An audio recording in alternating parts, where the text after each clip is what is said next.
আমরা যুক্তিতর্ক উপস্থাপন শুরু করেছি এবং আজকের তর্ক উপস্থাপনের মধ্যে বিগত আওয়ামী লীগ সরকারের সময়কার যে রাজনৈতিক প্রেক্ষাপট, তারা কিভাবে স্বৈরশাসক হয়ে উঠেছিল এবং তার আগের আমলে স্বাধীনতা উত্তর বাংলাদেশে আওয়ামী লীগ কীভাবে দুঃশাসন অপশাসন চালিয়েছিল সেই প্রেক্ষাপটগুলো আমরা তুলে আনছি। কারণ এই মামলার পটভূমি, এই মামলায় অপরাধী হয়ে ওঠার পেছনের যে কারণগুলো, সেগুলো এই মামলায় অনেক গুরুত্বপূর্ণ বিষয় বলে আমরা সেগুলো তুলে ধরতে চেষ্টা করছি। এবং এই পটভূমির বর্ণনার পরে আমরা ক্রমান্বয়ে সাক্ষ্য প্রমাণ যেগুলো উপস্থাপিত হয়েছে সেগুলো বিশ্লেষণের দিকে যাব এবং আমাদের দিক থেকে আমাদের আইনের যে সমস্ত ব্যাখ্যা আছে, সাক্ষ্য প্রমাণের আলোকে আসামিদের অপরাধ প্রমাণের যতটুকু বিষয় আছে সেগুলো আমরা তুলে ধরব এবং আমাদের যুক্তিতর্ক শেষ হওয়ার পরে ডিফেন্সের যিনি লয়ার আছেন তিনি তার যুক্তিতর্ক উপস্থাপন করবেন এবং এরপরে মামলাটি নিষ্পত্তির দিকে ধাবিত হবে ইনশাল্লাহ। আমরা এই যে জুলাই অভ্যুত্থানের গণহত্যার পেছনে এই রাষ্ট্রের যে স্বৈর শাসকের কী চেহারাটা ছিল, তারা কিভাবে বাংলাদেশকে একটা গুম এবং খুনের স্বর্গরাজ্যে পরিণত করেছিলেন, তারা কিভাবে নির্বাচন ব্যবস্থাকে ধ্বংস করেছিলেন, এই সমস্ত বিষয়গুলো তুলে ধরেছি। স্পেশালি গত 15 বছরে প্রথমত ক্রসফায়ারের নাম ছিল তুলে ধরেছি, করে এই মানুষগুলোকে গ্রেপ্তার করে তাদেরকে গ্রেপ্তারের বিষয়টি অস্বীকার করা, গোপন কারাগারে বছরের পর বছর আটক রাখা এবং সেখান থেকে অনেককে মিথ্যা মামলা দিয়ে চালান দেওয়া এবং বাকিদেরকে বিভিন্ন জায়গায় নিয়ে গিয়ে রাতের আধারে হত্যা করে বিভিন্ন নদী নালা খাল বিল বনে জঙ্গলে তাদের লাশ ফেলে দেয়া, নদীতে হত্যা করে তাদের পেট চিরে তার সাথে সিমেন্ট বেঁধে দিয়ে ডুবিয়ে দেয়া, অঙ্গহানি করা, বিভিন্ন টর্চারের ম্যাটেরিয়াল ব্যবহার করে গুমের সেন্টারগুলো থেকে মানুষকে টর্চার করা, সেখানে ঘূর্ণায়মান চেয়ার, ইলেকট্রিক শক, হাতুড়ি দিয়ে মাথায় আঘাত করে হত্যা করা, ইনজেকশন পুশ করে হত্যা করা এবং একই দিনে অনেক মানুষকে হত্যা করা। এই যে তার কর্মকাণ্ডগুলো ছিল, তাদের এই সরকারের বিভিন্ন এজেন্সিগুলোর মাধ্যমে তারা এই ধরনের অপকর্ম করেছে সরাসরি প্রধানমন্ত্রীর নির্দেশে। তার অন্যান্য যে সহযোগী যারা ছিলেন ক্যাবিনেটে, বিভিন্ন প্রশাসনের বিভিন্ন জায়গা, তাদের মাধ্যমে এই কাজগুলো যে করা হয়েছে একটা সিস্টেমের আওতায় এবং এটাকে একটা কালচারে পরিণত করা হয়েছিল, সেই প্রেক্ষাপটগুলো আমরা বর্ণনা করেছি। এবং এই বর্ণনাগুলো এই মামলার অপরাধীদের অপরাধ প্রমাণের ক্ষেত্রে অসম্ভব গুরুত্বপূর্ণ, কারণ হঠাৎ করে তারা এত বড় অপরাধী হয়নি। তারা প্রথম থেকেই এই বাংলাদেশের মানুষকে শাসন করার নামে কিভাবে একটা জুলুম, কিভাবে ভয়ের একটা রাজ্যে পরিণত করেছিল সেই বিষয়টা উঠে আসা জরুরি। কারণ এই মামলার মাধ্যমে একটা ঐতিহাসিক প্রেক্ষাপটেরও বিচার করা হচ্ছে, কিভাবে একটা গণতান্ত্রিক পদ্ধতির একটা শাসন ব্যবস্থাকে এই ধরনের একটা নিপীড়ক স্বৈর শাসকে পরিণত করা হয়েছিল, সেই বিষয়টা তুলে আনার জন্যই আমরা পটভূমিগুলো ক্রমান্বয়ে বিশ্লেষণ করছি। এর মধ্যে আমরা আজকে যখন আমাদের এই আর্গুমেন্টগুলো সোশ্যাল মিডিয়ায় লাইভ সম্প্রচারিত হচ্ছিল, সেই সময় আমাদের আন্তর্জাতিক অপরাধ ট্রাইব্যুনালের চিফ প্রসিকিউটর অফিসের যে ফেসবুক পেজ, সেটার উপরে সাইবার অ্যাটাক করা হয়েছে। করার মাধ্যমে ফেসবুকটাকে সাময়িকভাবে ডিসেবল করে দিয়েছিল তারা, যদিও সেটা উদ্ধার করা সম্ভব হয়েছে। কিন্তু তারা যে আমাদেরকে ভয় পায়, এই যে যুক্তিতর্ক, এইখানে যে এভিডেন্স, তাদের যে নিষ্ঠুরতার বর্ণনা, এইটা গোটা দুনিয়াবাসী যাতে জানতে না পারে, তাদেরকে জানতে দিতে এই অপরাধীরা চায় না, তাদের সহযোগীরা এটা চায় না। সেজন্যই আমাদের এই ফেসবুক পেজের উপরে সাইবার হামলা তারা চালিয়েছে। তারা দুনিয়াকে এটা জানতে দিতে চায় না যে বিচারটা কতটা ট্রান্সপারেন্ট হতে হচ্ছে, এভিডেন্সগুলো কতটা ওভারওয়েলমিং, এভিডেন্সগুলো কতটা অকাট্য, সেটা তারা বুঝতে দিতে চায় না। কিন্তু আমরা শেষ পর্যন্ত এটা রিকভার করতে পেরেছি। আমাদের মেসেজ হচ্ছে, অপরাধ করে যেমন পার পাওয়া যাবে না, অপরাধীকে রক্ষা করারও কোনো চেষ্টা কোনোদিন বাংলাদেশে সফল হবে না ইনশাল্লাহ। আমরা দৃঢ় প্রতিজ্ঞ, আমরা কারো প্রতি কোনো রকমের প্রতিহিংসা চরিতার্থ করার চেষ্টা করছি না। আমরা ন্যায় বিচার নিশ্চিত করার জন্য কাজ করছি। কোনো ব্যক্তির ব্যাপারে আমাদের কোনো বিদ্বেষ নেই, কিন্তু এই রাষ্ট্রে, এই জনপদে, এই দেশের মানুষের উপরে যে নিষ্ঠুরতা, যে গণহত্যা চালানো হয়েছে, তার বিচার হতে হবে এই রাষ্ট্রকে নিরাপদ রাখার স্বার্থে, আগামী প্রজন্মকে বাংলাদেশে নিরাপদে বসবাসের সুযোগ দিতে, এই দেশকে একটা প্রসপ্যারাস একটা রাষ্ট্রে পরিণত করে আগামী বিশ্বে বাংলাদেশ একটা গুরুত্বপূর্ণ জায়গায় পৌঁছুক, সেরকম একটা রাষ্ট্রে গর্ব করার মতো একটা রাষ্ট্র যাতে আমরা প্রতিষ্ঠিত করতে পারি। সেই কারণে কোনো অপরাধের বিচারহীন যাতে না থাকে, কোনো অপরাধী অপরাধ করে সমাজের দম্ভ পরে যাতে বিচরণ করতে না পারে, সেরকম পরিবেশ তৈরি করার স্বার্থেই ন্যায় বিচার, সেটা আমরা এনশিওর করার চেষ্টা করব। যে এটা আমরা বলেছি যে 15 বছর ধরে এই সরকার ক্রমান্বয়ে যে দানবে পরিণত হয়েছিল, প্রথমে পিলখানা হত্যাকাণ্ডের মাধ্যমে আমাদের প্রতিরক্ষা ব্যবস্থার মেরুদণ্ডটাকে ভেঙে দেওয়া হয়।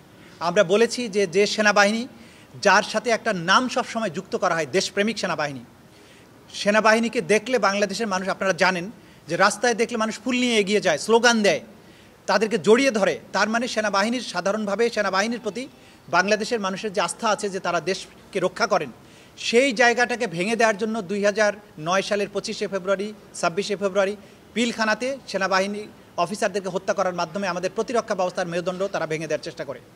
পরবর্তীতে গুম খুনের কালচার চালু করে, পরবর্তীতে নির্বাচন ব্যবস্থাগুলো ধ্বংস করে দেয়, তত্ত্বাবধায়ক ব্যবস্থাগুলো বাতিল করে, দুর্নীতি সর্বগ্রাসী রূপ পায়। এইটার মাধ্যমে একটা সাধারণ সরকার থেকে তারা ক্রমান্বয়ে একটা দানবে পরিণত হয়েছিল। জনগণকে নির্যাতন করা, হত্যা করা, ভয়ের রাজত্ব কায়েম করা, এটা ছিল তাদের টার্গেট। এই দানবীয় শাসকই একটা পর্যায়ে এসে 2024-এ আমাদের তরুণ তরতাজা প্রজন্মের উপরে তারা সর্বাত্মক আক্রমণ চালায়, তাদেরকে হত্যা করে। শুধু সাধারণভাবে আক্রমণ, পুলিশ দিয়ে আক্রমণ তা নয়, এখানে সকল বাহিনীকে ইনভলভ করা, হেলিকপ্টারের মতো সামরিক যান, ড্রোনের মতো প্রযুক্তি নির্ভর সরঞ্জাম, লিথাল ওয়েপন, এপিসির মতো মারাত্মক মারণাস্ত্র, এই সব জিনিস দিয়ে হত্যাকাণ্ড চালানো হয়েছে। এবং এটা হঠাৎ করে তারা করেনি, তাদের এই ক্রিমিনাল চরিত্র কিন্তু তারা ক্রমান্বয়ে পাকাপোক্ত করেই 2024-এ এসে সর্বশক্তি নিয়ে তারা ঝাঁপিয়ে পড়েছিল, যেটা আমাদের তরুণরা রুখে দিয়েছেন বলেই 2024-এর বিপ্লব হয়েছিল। সুতরাং এই বিচার বসুন্ধরা টিস্যু অশুদ্ধতার বিরুদ্ধে এক বিন্দুও ছাড় নয় করার সময় ট্রাইব্যুনালের সামনে পেছনের এই পটভূমিগুলো অত্যন্ত স্পষ্ট থাকা জরুরি। সে কারণে এই পটভূমিগুলো আমরা তুলে ধরছি, সাথে সাক্ষ্য প্রমাণগুলো, এটা যে বাস্তবে কী কী ঘটেছিল সেই সাক্ষ্য প্রমাণগুলো আমরা তুলে ধরছি। যে উনি ওনার অভিজ্ঞতা থেকে বলেছেন যে এই যে বিচারের নামে বিচারকরা সেই বিগত সরকারের সময় বিশেষ করে যে স্বেচ্ছাচারিতার আশ্রয় নিয়েছে, আমরা যেটা সাবমিশন রেখেছি যে খায়রুল হক সাহেব সুপ্রিম কোর্টের সাথে প্রতারণা করে তত্ত্বাবধায়কের সরকারের মামলায় তত্ত্বাবধায়ক সরকার পদ্ধতি বাতিল করার সময় যে জাজমেন্ট প্রথমে ওপেন কোর্টে দেওয়া হয়েছিল, পরবর্তী সময়ে চূড়ান্ত রায়ের সময় সেই রায়ের অংশটুকু বাতিল করে দিয়ে সুপ্রিম কোর্টের সাথে প্রতারণা করেছেন। এই যে একজন বিচারক স্বেচ্ছাচারী কাজ করেছে প্রধান বিচারপতির মতো আসনে অধিষ্ঠিত থেকে, এই বিচারকরা গুরুত্বপূর্ণ মামলা ফেলে রেখে সরকারের ইচ্ছা অনুযায়ী অগুরুত্বপূর্ণ মামলাকে বিচারের জন্য নিয়ে আসা, কাউকে ফাঁসি দেওয়ার প্রয়োজনে সেই মামলাকে আগে নিয়ে আসা, রাষ্ট্রের গুরুত্বপূর্ণ অন্য মামলাকে পেছনে ফেলে দেওয়া, এই যে বিচারকদের স্বেচ্ছাচারিতা, এইটাকে রোধ করার জন্য একটা সাংবিধানিকভাবে অথবা আইনি একটা ব্যবস্থা থাকা উচিত বলে ট্রাইব্যুনালের মাননীয় চেয়ারম্যান এটা অভিমত প্রকাশ করেছেন। এবং তিনি বলেছেন বিচার বিভাগীয় সংস্কার কমিশনের কাছেও তিনি অভিমত পাঠিয়েছিলেন। আমরা যখন সাবমিশন রাখছিলাম যে বিচার ব্যবস্থাকে এইভাবে ধ্বংস করা হয়েছিল এবং বিচার ব্যবস্থাকে ব্যবহার করেই বাংলাদেশের স্বৈরশাসন পাকাপোক্ত হয়েছিল, তখন তিনি এই কথাটা বলেছেন যে এই বিচারপতিদের অথবা বিচারকদের ব্যাপারেও সুনির্দিষ্ট বিধান থাকা উচিত, যাতে করে তারা এরকম ভবিষ্যতে আর কখনো হতে না পারেন। দেখুন, প্রথম কথা হচ্ছে যে আইন সবসময় আইনের গতিতেই চলবে। তো যখন আদালত থেকে কোনো পরোয়ানা, গ্রেপ্তারি পরোয়ানা বা অন্য কোনো পরোয়ানা ইস্যু হবে, আপনারা জানেন আমাদের সংবিধানেও আছে, আমাদের এই আইনেও আছে, আমাদের ফৌজদারি কার্যবিধিতেও আছে, একজন আসামিকে গ্রেপ্তার করা হলে যেখানেই গ্রেপ্তার করা হোক তাকে আদালতে আনার সময়ে যে যতটুকু সময় ব্যয় হবে তার ছাড়া 24 ঘন্টার মধ্যেই তাকে আদালতে উপস্থিত করতে হবে। এটা হচ্ছে আইনের বিধান। শুধু আমাদের এই আন্তর্জাতিক অপরাধ ট্রাইব্যুনাল আইন নয়, আমাদের সংবিধানও এটা স্বীকৃত যে গ্রেপ্তার করে 24 ঘন্টার বেশি কাউকে আটক রাখা যায় না। যদি আদালত আপনাকে আটক রাখার অথরিটি দেয়, কেবলমাত্র তখনই আপনি আটক রাখতে পারবেন। সুতরাং যাকে যখনই গ্রেপ্তার করা হবে তাকে আইনের বিধান হচ্ছে তাকে আদালতের কাছে আনতে হবে। আদালত যদি তাকে আটক রাখতে বলে আটক রাখা হবে, আদালত যদি তাকে ছেড়ে দিতে বলে, জামিন দেয়, ছেড়ে দিতে পারেন। সুতরাং ডিসিশন নেওয়ার অথরিটিটা তখন আদালতের হাতে চলে যায়। এইটাই হচ্ছে আইনি ব্যাখ্যা। তো আমাদের কাছে কেউ ব্যাখ্যা চাননি, যদি চান তখন আমরা ব্যাখ্যা নিশ্চয়ই তাদেরকে জানাবো। আমাদের কাছে যেহেতু আনুষ্ঠানিকভাবে ডকুমেন্টারি পদ্ধতিতে কেউ বলেননি যে আটক রাখা হয়েছে, মিডিয়াতে যেটা এসেছে সেটাকে আমরা আমলে নিচ্ছি না। আমাদেরকে যদি বলা হয় যে আটক রাখা হয়েছে, তাহলে আইন অনুযায়ী তাকে অবশ্যই আদালতের কাছে আনতে হবে, এটাই বিধান। তো যেহেতু আমরা জানি না, সুতরাং এই বিষয়ে আমি কোনো মন্তব্য করতে চাই না। আন্তর্জাতিক অপরাধ ট্রাইব্যুনালের রেজিস্ট্রারের যে কার্যালয়, সেখানে আপনারা খোঁজ নেবেন, তারা এই গ্রেপ্তারি পরোয়ানাগুলো যথাস্থানে যথাসময়ে জারি করেছেন এবং এর বাইরেও যে সমস্ত কর্তৃপক্ষের কাছে অবগতির জন্য এই গ্রেপ্তারি পরোয়ানাগুলোর কপি পাঠানো হয়েছিল, তাদের কাছেও এটা পৌঁছে গেছে বলে আমরা জানতে পেরেছি। বাকিটা আপনি আন্তর্জাতিক অপরাধ ট্রাইব্যুনালের যে রেজিস্ট্রারের কার্যালয় আছে সেখান থেকে জেনে নিতে পারবেন। আমরা যেটা আদালতে আজকে আর্গুমেন্টের শুরুতে বলেছি যে ইন্টারন্যাশনাল ক্রাইমস ট্রাইব্যুনালস অ্যাক্ট 1973, এটা একটা বিশেষ আইন তৈরি করা হয়েছে সেনাবাহিনী, নৌবাহিনী, বিমান বাহিনী, গোয়েন্দা সংস্থা, ডিসিপ্লিন ফোর্স, পুলিশ বাহিনী, এই সমস্ত ডিসিপ্লিন ফোর্সের বিচারের জন্য বিশেষভাবে তৈরি। এবং এই আইনে যে অপরাধগুলোর বিচার করা হচ্ছে সেই অপরাধগুলোর বর্ণনা বাংলাদেশের সাধারণ কোনো আইনে নেই। Even army act, navy act, এয়ারফোর্সের যে আইন আছে নিজস্ব আইন, সেখানেও নেই। এটা একটা স্পেশাল ল। এই অপরাধগুলো আন্তর্জাতিক আইনে বর্ণিত অপরাধ এগুলোর বিচার করার কেবলমাত্র ক্ষমতা হচ্ছে আন্তর্জাতিক অপরাধ ট্রাইব্যুনালের। এই ব্যাপারে সবার সুস্পষ্ট ধারণা থাকা দরকার। দ্বিতীয়ত, এই ট্রাইব্যুনালের এই আইনটা আমাদের সংবিধান দ্বারা প্রোটেক্টেড। আমাদের সংবিধানের 47-এর 3 এবং 47-এর ক অনুচ্ছেদে স্পষ্টভাবে বলা হয়েছে যে সমস্ত আইন, আন্তর্জাতিক আইন অর্থাৎ crimes against humanity, war crimes, genocide, এগুলো বিচারের ব্যাপারে তৈরি করা হয়।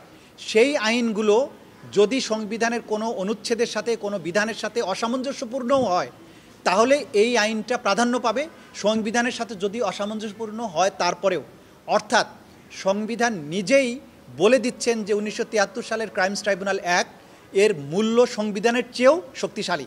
সংবিধানই এটাকে প্রোটেকশন দিয়েছে। সুতরাং এই আইনের কোনো বিধানকে চ্যালেঞ্জ করা যাবে না। এই আইনের কোনো বিধানকে চ্যালেঞ্জ করে কোনো আদালতে যাওয়া যাবে না, সুপ্রিম কোর্টে যাওয়া যাবে না, রিট পিটিশন দায়ের করা যাবে না, মেইনটেনেবল হবে না, কারণ এইটার প্রোটেকশন স্বয়ং সংবিধান দিয়েছে। এই আইনটা যেহেতু সকল আইনের উপরে প্রাধান্য পাবে, সুতরাং এই আইনের বিধানে যা কিছু বিচারের প্রক্রিয়া আছে সেই প্রক্রিয়ার মধ্য দিয়েই সবাইকে চলতে হবে, এর বাইরে যাবার কোনো সুযোগ নেই। এটা আসামিদের ব্যাপারে বলেছি, সেটা আমরা সামনে যখন আর্গুমেন্ট আরও এলাবোরেট হবে, যে আমাদের আজকে যে আসামিদের বিচার এখানে হচ্ছে তাদের ব্যাপারে বলেছি, এবং এখানে এভিডেন্স থেকে আমরা দেখাবো যে এটা যে আগের থেকে প্রতিষ্ঠিত ছিল সেই বিষয়গুলো আমরা তুলে ধরবো ইনশাআল্লাহ।